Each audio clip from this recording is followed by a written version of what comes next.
നിങ്ങൾ എന്നെ അന്വേഷിക്കുന്നത് ഉണ്ടല്ലോ, അത് അപ്പം കഴിച്ച് സംതൃപ്തരായതുകൊണ്ട് മാത്രമാണ്. ഈശോയെ, അത് വളരെ സീരിയസ് ആയ ഒരു അക്യൂസേഷനാണ്.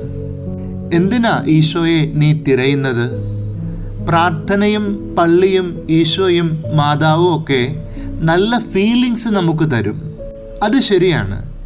പക്ഷെ ആ ഫീലിങ്സിന് വേണ്ടി മാത്രം ഈശോയ്ക്ക് പിന്നാലെ കൂടുമ്പോൾ അപ്പം കിട്ടുന്നതിന് വേണ്ടി അവൻ്റെ പിറകെ പോയവരുടെ കൂട്ടത്തിലേക്ക് നമ്മളും എണ്ണപ്പെടും.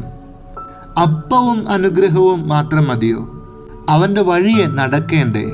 അതുകൊണ്ടാണ് അവൻ്റെ ശിഷ്യന്മാർ ചോദിക്കുന്നത്, ദൈവേഷ്ടമനുസരിച്ച് പ്രവർത്തിക്കുന്നവരാകാൻ ഞങ്ങൾ എന്താ ചെയ്യേണ്ടത്? ഈശോ മറുപടി പറയും, വിശ്വസിക്കണം. വിശ്വാസം ഉണ്ടല്ലോ, അത് ജീവിതത്തെ മുഴുവൻ ബാധിക്കുന്ന ഒരു കാര്യമാണ്. നമ്മുടെ ചെയ്തികൾ മാത്രമായിരുന്നു വിശ്വാസമെങ്കിൽ നമ്മളൊക്കെ അടിപൊളി വിശ്വാസികളായിരിക്കും.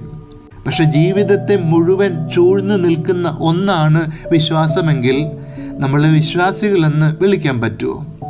ജീവിതം കൊണ്ടാണ് കാണിക്കേണ്ടത് നമ്മൾ വിശ്വാസികളാണെന്ന്.